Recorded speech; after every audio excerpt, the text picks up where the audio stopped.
तो कैसे हैं आप लोग। ये है क्लास सिक्स का चैप्टर नंबर फर्स्ट। इस वीडियो में हम पढ़ने वाले हैं क्लास सिक्स का चैप्टर नंबर फर्स्ट, और ये वीडियो इस सीरीज़ का पार्ट थर्ड है। इसके पहले भी हमने 2 वीडियोस किए हैं इस चैप्टर के ऊपर, जिसमें हमने इस टॉपिक यानी मीटरॉइड्स के पहले तक पढ़ा है। अगर आपने वो वीडियोस नहीं देखे हैं तो आप उन वीडियोस को देख लें। अगर आपको नहीं पता चल रहा है कि कहाँ से देखना, तो मैं आपको बता दूं कि आप हमारे चैनल पर जा सकते हैं। चैनल पर जाकर वहाँ पर आप प्लेलिस्ट सेक्शन में जाएंगे तो आपको क्लास 6 चैप्टर नंबर फर्स्ट नाम का प्लेलिस्ट मिलेगा, और उसमें आप फर्स्ट चैप्टर जो है क्लास 6 का ज्योग्राफी का, उसके सारे वीडियोस देख सकते हैं। तो ये है वीडियोस थर्ड, और ये लास्ट वीडियो है इस सीरीज़ का, यानी इस चैप्टर के कुल 3 वीडियोस हैं। तो आइए हम शुरुआत करते हैं मेट्रॉइड्स से कि आखिर ये मेट्रॉइड्स होते क्या हैं। The small pieces of rocks which move around the sun are called meteoroids.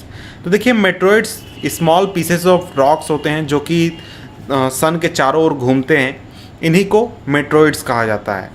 Sometimes this meteoroids come near the earth and tend to drop upon it. कई बार ये जो मेट्रॉइड्स होते हैं ये अर्थ के करीब आ जाते हैं, और ऐसा होता है कि कई बार ये ऐसा फील होता है कि अर्थ पर गिरने वाले होते हैं, और कई मेट्रॉइड्स गिरते भी हैं। During this process due to friction with the air they get heated up and burn. तो देखिए, जो मेट्रॉइड्स अर्थ पर गिरते हैं उसमें से बहुत सारे जो होते हैं वो बहुत छोटे होते हैं।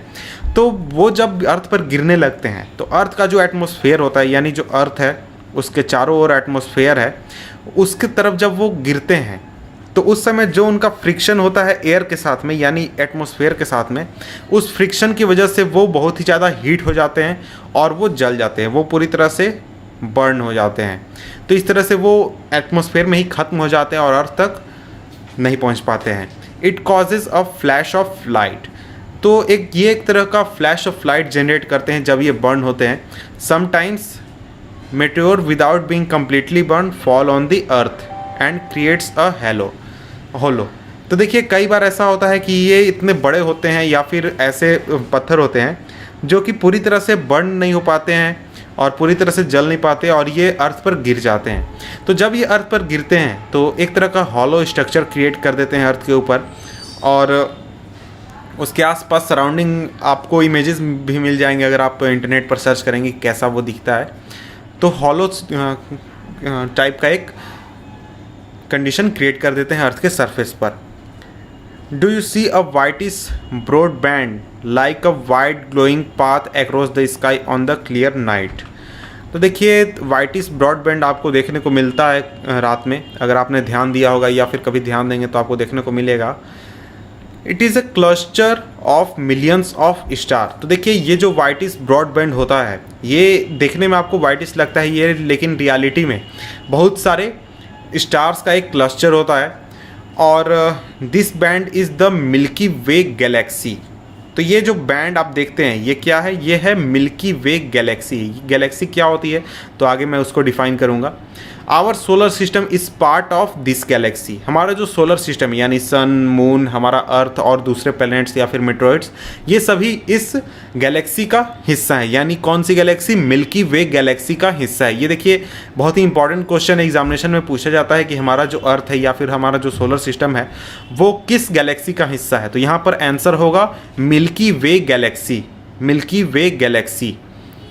In ancient times, it was imagined to be a river of light flowing in the sky। जो पुराने ज़माने के लोग थे वो ऐसा एज्यूम करते थे कि ये क्या है, ये एक लाइट का रिवर है, रोशनी की नदी है। Thus it was named आकाश गंगा। देखिए, इसी वजह से पुराने लोग एज्यूम करते थे कि ये रिवर ऑफ लाइट है, यानी रोशनी की नदी है, इसीलिए इसका नाम रखा गया आकाश गंगा। तो मिल्की वे गैलेक्सी को हिंदी में कहा जाता है आकाश गंगा। A galaxy is a huge system of billions of stars and clouds of dust and gases. There are million of such galaxies that makes the universe. देखिए, गैलेक्सी एक बहुत बड़ा सिस्टम है, बहुत बड़ा, जिसमें कि बिलियंस ऑफ स्टार्स हैं, क्लाउड्स ऑफ डस्ट हैं और गैसेज हैं और भी बहुत तरह की चीज़ें हैं। तो देखिए, आप सोच सकते हैं कि ये कितना बड़ा है कि हमारा जो सोलर सिस्टम है, आज तक तो हम अपने अर्थ से लेकर सिर्फ मंगल ग्रह तक पहुंचने पाए हैं, उसके आगे हम नहीं पहुंचने पाए हैं। तो उस तरह से आप सोच सकते हैं कि ऐसे ऐसे सूरज जैसे कितने तारे एक मिल्की वे गैलेक्सी जैसे कितने गैलेक्सी एक यूनिवर्स में मौजूद हैं। तो सोच सकते हैं कि यूनिवर्स कितना बड़ा है universe. It is difficult to imagine how big the universe is. तो ये बात सही यहाँ लिखी गई है कि हम रियलिटी में एज्यूम भी नहीं कर सकते या फिर ये सोच भी नहीं सकते कि आखिर ये जो यूनिवर्स है वो कितना बड़ा है। Scientists are still trying to find out more and more about it. जो साइंटिस्ट हैं जो इन चीज़ों पर हमेशा रिसर्च करते रहते हैं वो ज़्यादा से ज़्यादा इन चीज़ों के बारे में जानने के लिए ज़्यादा से ज़्यादा रिसर्च कर रहे हैं ताकि ज़्यादा जानकारी जुटा सकें। We are not certain about its size and but we know that all of us you and I belong to this universe. तो देखिए हम लोग जो हैं वो इसके साइज़ के बारे में या फिर इसके और भी तरह की जानकारी के बारे में कुछ नहीं जानते हैं, लेकिन हमें इतना पता है कि मैं, आप या फिर कोई भी जीव जंतु या फिर ये अर्थ कोई भी प्लैनेट वो इस यूनिवर्स का हिस्सा है। तो ये देखिए यहीं पर हमारा चैप्टर ख़त्म होता है। इसके बाद अगर आप नीचे जाएंगे तो नीचे आपको क्वेश्चंस देखने को मिलेंगे और यहाँ देखिए मिल्की वे गैलेक्सी का इमेज भी आपको दिया गया है। और अगर रात में आप ध्यान दें या फिर कभी आपको देखने को मिले तो उस समय आपको पता चलेगा कि मिल्की वे गैलेक्सी कैसा दिखता है। नहीं तो आप इमेजेस भी सर्च कर सकते हैं इंटरनेट पर, वहाँ पर भी आपको समझ में आ जाएगा। यहाँ पर एक चीज़ दी गई है कि आप खुद को रिलेट कीजिए कि आप कहाँ पर हैं। आप कहाँ हैं? अर्थ के ऊपर। अर्थ कहाँ है? सोलर सिस्टम में। सोलर सिस्टम कहाँ है? मिल्की वे गैलेक्सी में है। और गैलेक्सी कहाँ है? यूनिवर्स में। तो आप एक तरह से एज्यूम कर सकते हैं कि आप पूरे यूनिवर्स में कहाँ हैं। और फिर आगे क्वेश्चन आंसर्स दिए गए हैं, इनको आपको खुद ही करना है। तो देखिए इसमें से ज़्यादातर जो है वो मैंने जो पहले पढ़ा है उसी से आप सॉल्व कर सकते हैं। जैसे प्लैनेट और स्टार्स का डिफरेंस क्या है वो भी पहले मैंने बताया है। सोलर सिस्टम क्या होता है ये भी बताया है।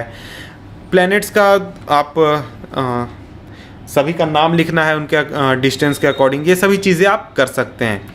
तो ये चैप्टर हमारा ख़त्म होता है यहीं। हम आपसे मिलेंगे दूसरे चैप्टर में क्लास 6 के ज्योग्राफी के, और हम सारे सब्जेक्ट्स को कवर करने वाले हैं। साइंस भी कवर करेंगे, पूरे SST को कवर करेंगे। तो आप हमारे चैनल को सब्सक्राइब ज़रूर करें और आगे भी हमारे वीडियोज़ को देखते रहें। तो मिलते हैं आपसे हम नेक्स्ट वीडियो में, तब तक के लिए गुड बाय।